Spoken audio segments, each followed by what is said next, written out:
plus, what is D3? D3 is equal to 2 times 1 plus 0.2 to the power of 3 over 1 plus k 3, right? Because this dividend, because the value of an asset is the sum of its future cash flow discounted by some discount rate, right? And plus D4 over 1 plus K4 plus D5 1 plus K5 to the and so on, right? So from time 4 here,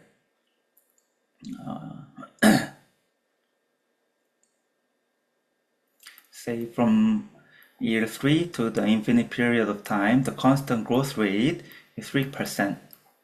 Constant, not change. So here the dividend will grow at 20% and 20%, and in time 3, 20%, and from here 3%. Okay. So from here we can apply the Gordon's dividend constant dividend growth model. Okay, so the Gordon's the constant growth model is that the value of an asset is equal to D1 over K minus G. So at time 3, the value of a stock at time 3,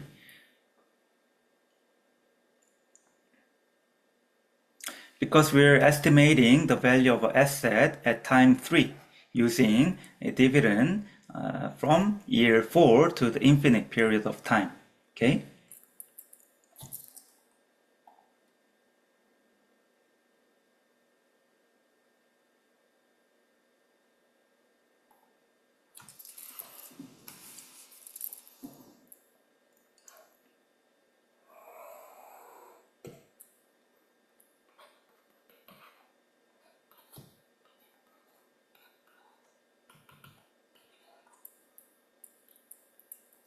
So for value of an asset at time 0 is equal to D1 over,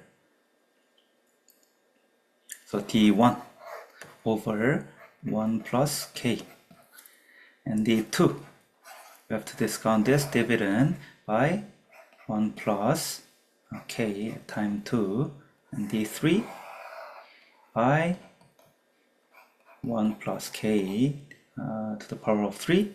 And from here, let's say D4, D5, and so on, you have to discount it by time 0, right? So if we apply the Gordon's constant growth rate, the Gordon's constant dividend discount model, the value of a stock at time 3 is equal to D4 over K minus G, right? So we're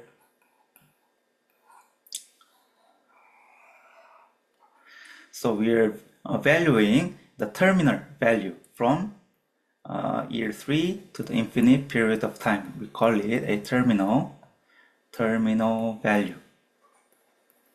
So this means the remaining value from year 3 to the infinite. Okay. After year 3, so this is year 4 to the infinite. So the value here is the remaining value called a terminal value. So TV. So the terminal value at time 3 is equal to, if we apply Gordon's constant model, D4 over K minus G, which is $2 times 1 plus 0.2 to the power of 3, and the growth rate will be 3%, not 20%. Okay, so this is the dividend at so D4. Let's say D4 is D3 times 1 plus a 3%, right? Because the dividend growth rate reduced to 3%. So D4 is $2 times 1 plus 0.2 to the power of 3 times 1 plus 0.3. So this is D4, dividend at time 4. Okay. So terminal value at time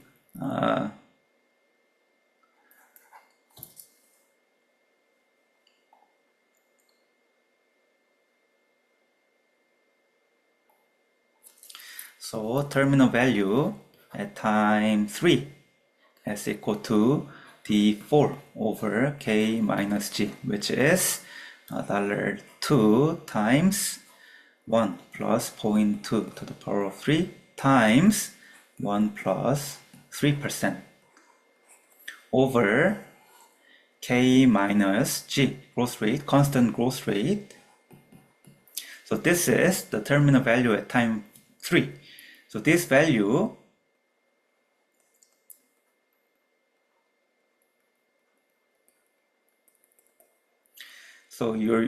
you apply the Gordon's constant growth model from here, so you get the terminal value at time 3.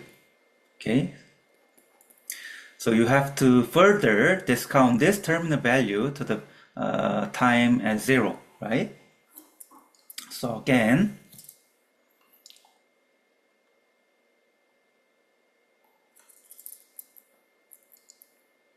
so value of a stock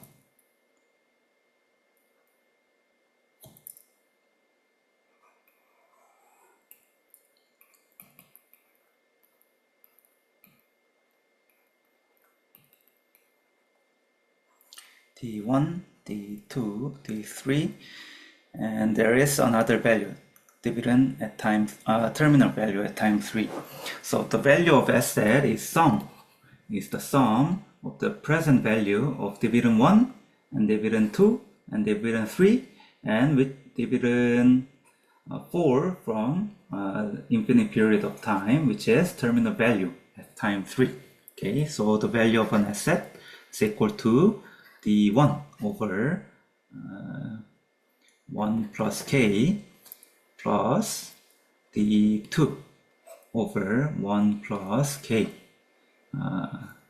square plus D3 over 1 plus K to the power of 3 plus terminal value at time 3 divided by, you have to discount it back. So this terminal value, we measure terminal value at time 3. So this value is the number in time 3. So we have to discount this number back to the time 0. So terminal value at time 3 divided by 1 plus K to the power of 3. Okay, so this is the value of an asset. Okay.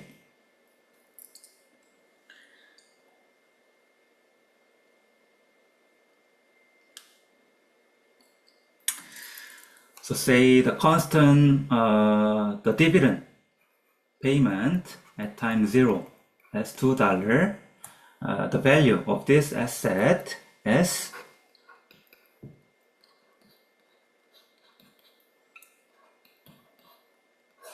this is D1 over, and let's say K, cost of equity is 10%. Okay, 1 plus 0.1 plus D2, which is, so this is D2 over 1 plus K to the square plus,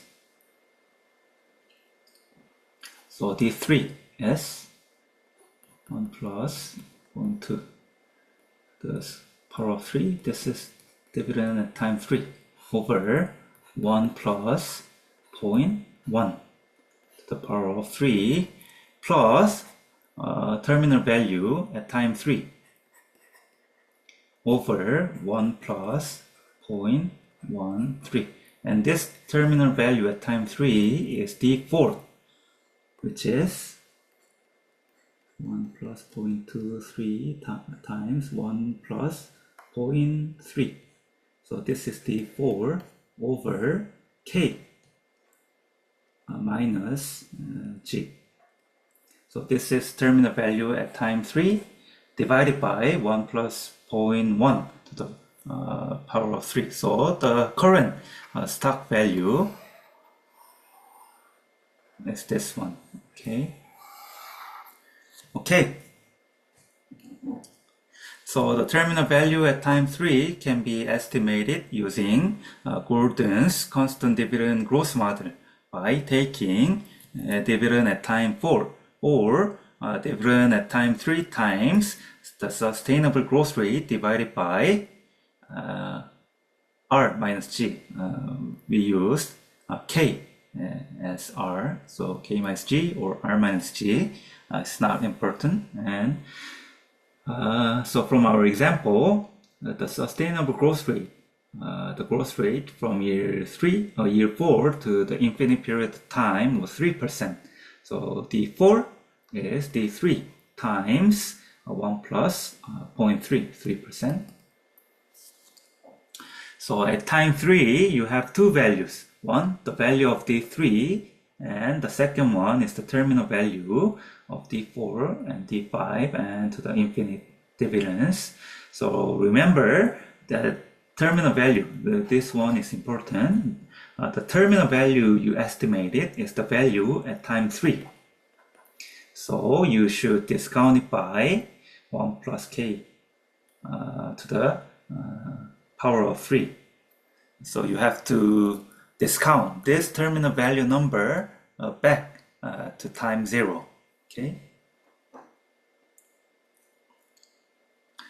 Okay, so that was the dividend discount model, and let's look at the discounted cash flow method.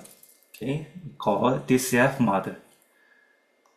So if we invest in stock, we get dividend and earnings,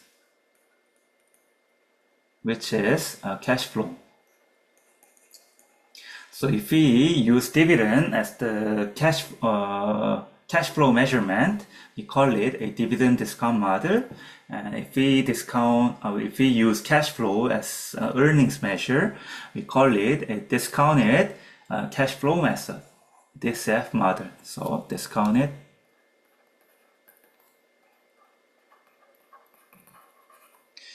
cash flow model. And we can derive the value of the firm, the value of the firm by discounting the total operating cash flows or the free cash flows to the firm. So the market value of the firm is equal to value of debt plus value of stock, right? So we first use free cash flow to the firm or operating cash flow. So this free cash flow to the firm, this free cash flow to the firm and or operating cash flows are the cash flows available to both bondholders and stockholders. So if we discount this cash flow, which is both bondholders and stockholders cash flow, we can get the value of the firm, right?